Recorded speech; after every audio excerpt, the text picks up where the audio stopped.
Everything, as has been said here, everything is on the line in the midterms of 2026, and we have much more to do. But if we lose the House majority, the radical left, as you've already heard, is going to impeach President Trump. They're going to create absolute chaos. We cannot let that happen, and I know you won't. I know you won't. Charlie was never motivated by hate for anyone. That's why he was such a great example. That's why his legacy lives on as it is, because he was driven by that powerful truth. After every debate, he was always the very first person to reach out a hand of friendship to someone or offer an arm around the shoulder of someone who he felt was lost. Because in so many places, in so many cases, the person on the other side of the table actually was lost in a very real sense, not just philosophically, but spiritually. And it was about this eternal battle. Charlie, our friend Charlie, served sacrificially to pull people back from the abyss. He didn't do it just to save a country. Even more importantly, he did it to save souls. And that's what we have to remember, especially on this Sunday.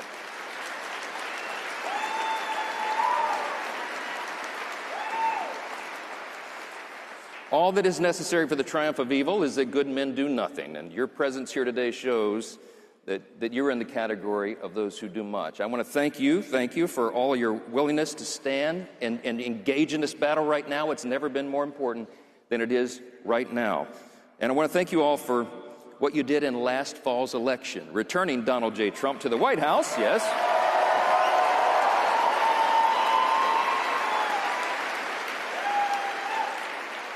And allowing us to keep the majorities in Congress, in the House and Senate. Now, let me tell you something. That's in spite of the media's desperate efforts to paint a different picture, we worked arm in arm with President Trump over the last 12 months, and we have had one of the most consequential, historic Congresses in the history of this country. Let me bring you a couple of these. Yeah.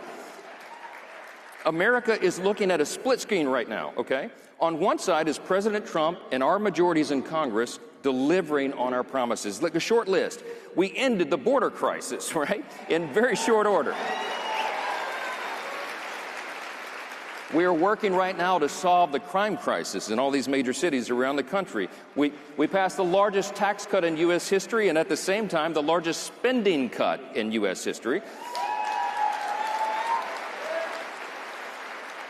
We are restoring American energy dominance. We are bringing down the cost of living, and we are rooting out fraud, waste, and abuse in this government.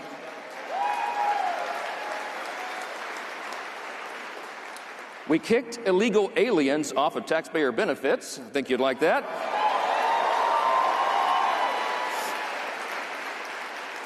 We slashed funding to USAID, PBS, and NPR. Yes.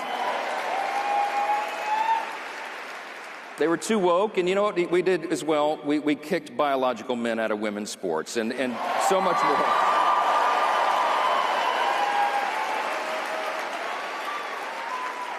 In the last 12 months, we've codified more than 70 of President Trump's nation-shaping executive orders, and that's so far. And meanwhile, he's been reforming every agency of the federal government and restoring peace through strength again. We desperately needed all of it.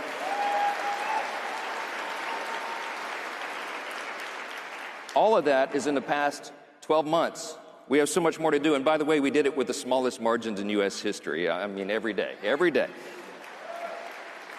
On the other side of that split screen, in quick summary, you see the radical left Marxist Democrats. And they are being overrun by the Marxists. They truly are. This is not your father's Democrat Party anymore. And they want to dismantle the very foundations of our republic and everything that we all stand for and that Charlie Kirk evangelized. Everything, as has been said here, everything is on the line in the midterms of 2026, and we have much more to do. But if we lose the House majority, the radical left, as you've already heard, is going to impeach President Trump. They're going to create absolute chaos. We cannot let that happen, and I know you won't. I know you won't.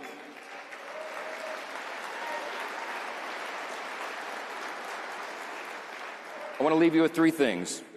If we refuse to let the left and the mainstream media lie without being challenged, it's our job to challenge it. If we refuse to let outside forces divide us, as Glenn Beck said so well, and if we all will do as Charlie did, and that is fight like happy warriors, advance his principles, and adopt his approach, we will win next year, and we will save the greatest nation in the history of the world.